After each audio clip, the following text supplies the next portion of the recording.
Hey guys, so last week I put a poll on my blog asking a bunch of questions, and so this video is going to showcase the results of that poll.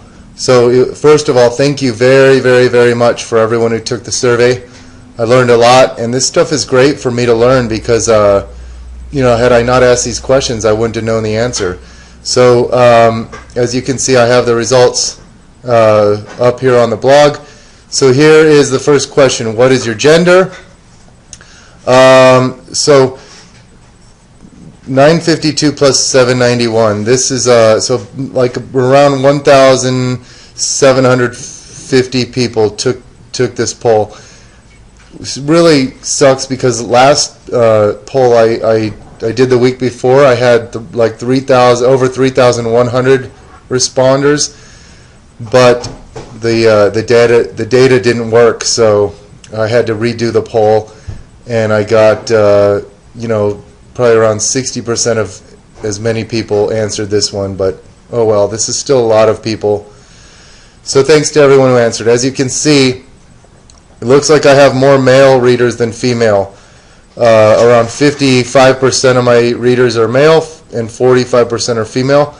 The last poll I did, it was a little bit more equal, but I was on embedding glute pictures into my blog, so I think more women felt like responding to that one. So, but at the very least, this goes to show you I have a very high female readership. I bet you a lot of my colleagues have way more males that read their blog than females.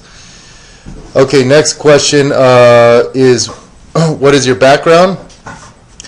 About 8% of people are strength coaches, 21% are personal trainers, around 6% are physical therapists or athletic trainers, 4% are exercise science students, and 62% of my readers are just lifters looking to get results. So the vast majority are just people who lift weights, and then around 21% are personal trainers. So that's very good information to know.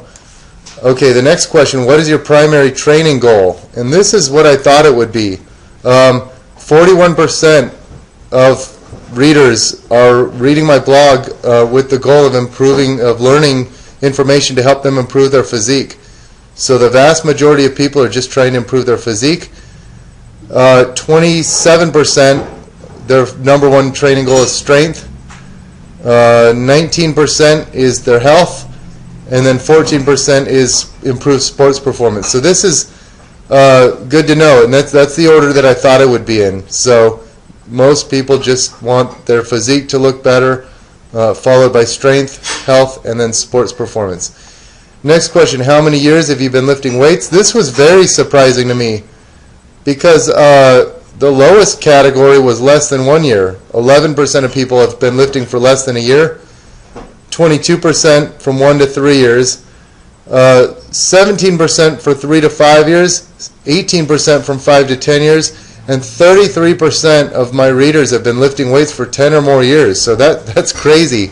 Most of my readers, the biggest category of my readership has been lifting for 10 or more years. So I've got a very experienced readership. I've been lifting weights a lot of years. That's awesome. All right, next question: how many days do you lift weights per week? And this is what I would have expected. So you've got at the very ends, you've got only 1% of lifters training 1 day a week and 1% training 7 times a week. 9% training 2 days a week and 6% training 6 times a week.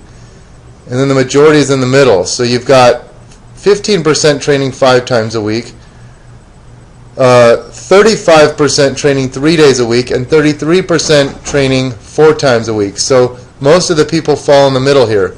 So you've got 35 and 33, what is that? 68% of people train either 3 or 4 times a week, which is awesome. I think it's ideal. For me, I think 3 to 6 is ideal depending on how you work it.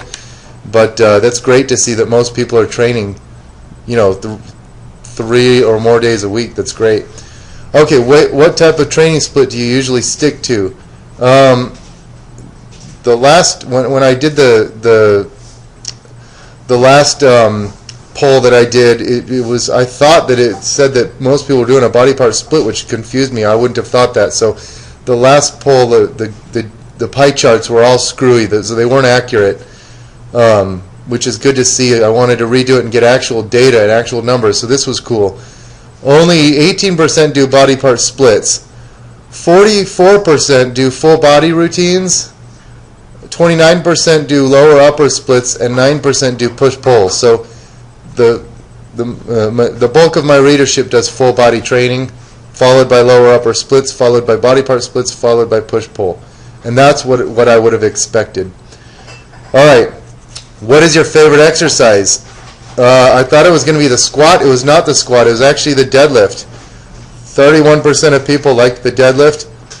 The second most popular exercise, or most favorite exercise, is the squat at 23%. And then the next most popular exercise was the hip thrust at 11%.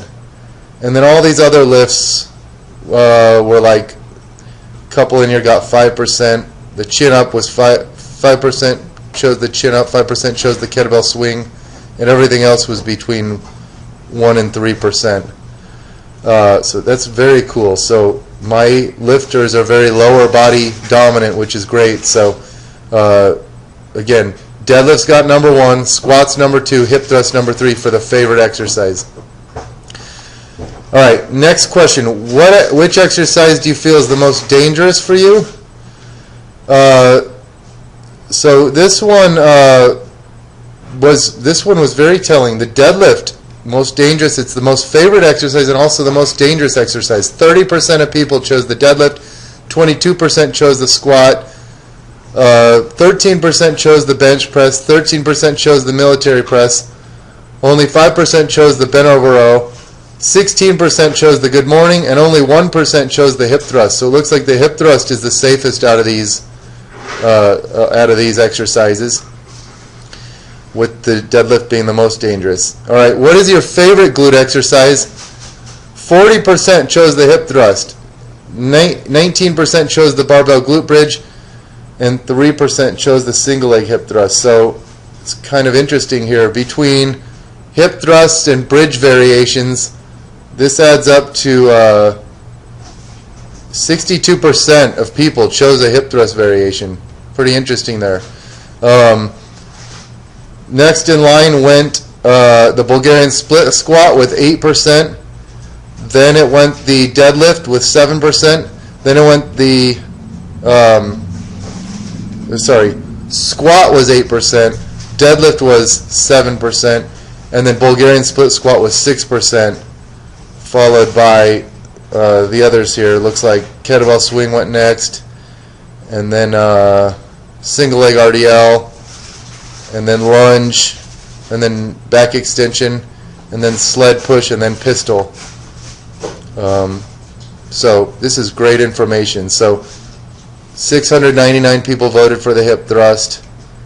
The next was the barbell glute bridge, 321.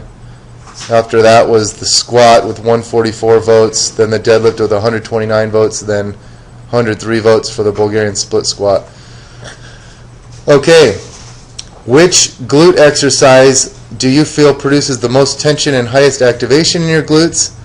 And this one, the overwhelming winner was the hip thrust. 44% of people chose the hip thrust at 761 votes. The next highest was 19% with the barbell glute bridge, 323 voters. Then it was the single leg hip thrust with 148 votes, got 9%. And then it looks like the deadlift was next. Actually, no, the squat was next. Then the Bulgarian split squat, then the deadlift, then the back extensions and lunges, and pistols and kettlebell swings. So very cool information here. So the bridges and thrusts again trump everything for tension and activation. All right, next question is, which glute exercise do you feel produces the biggest pump and burn and metabolic stress in your glutes? Hip thrust won here. It got 596 votes, so 35%.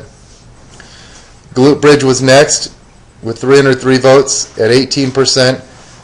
And then next was the lateral band walks, which got 7% of votes at 113 votes. And after that was 109 votes for the single leg hip thrust at 6%. Then we've got, looks like deadlifts were next, followed by back extensions, followed by kettlebell swings. Bulgarian split squats actually were up there. So good to see here. My readers know how to get a glute pump, and looks like bridging hip thrusts and glute bridges came out superior. Okay, this was an interesting question here. Which glute exercise do you feel makes your glutes the sorest and creates the most muscle damage in the glutes? I would have predicted that the lunge would have won, or the Bulgarian split squat, but I feel my glutes most with lunges, second with Bulgarian split squats in terms of being sore the following days. But if we can see down here, the hip thrust actually won with this too. So the hip thrust swept every category for glutes. And I don't feel a lot of glute damage the next day following with hip thrust, but this shows you that a lot of people do. And I've heard a lot of people say my glutes get so sore from hip thrust. Mine don't. But this goes to show you we all function differently. 371 votes for the hip thrust, 22%. Followed by the lunge with 367 votes, also 22%. And then followed by the Bulgarian split squat, 246 votes at 14%, followed by the squat with 144 votes, 8%. Looks like next was the single leg hip thrust, 130 votes, 8%. And then a tie for deadlifts and barbell glute bridges with 123 votes, 7%. And then looks like, let's see, sled pushes got 47 votes. What's nice is that the sled pushes aren't going to create a lot of damage because they don't have an eccentric component. So only 3% of people voted for sled pushes. Anyway, that was interesting to me. That was probably the most interesting. That I wouldn't have predicted all that. And then the last question is, what do you like most about my site? And this one was interesting to me because most people, the majority, 48%, like general strength training info. And then 607 votes, or 35%, for glute info.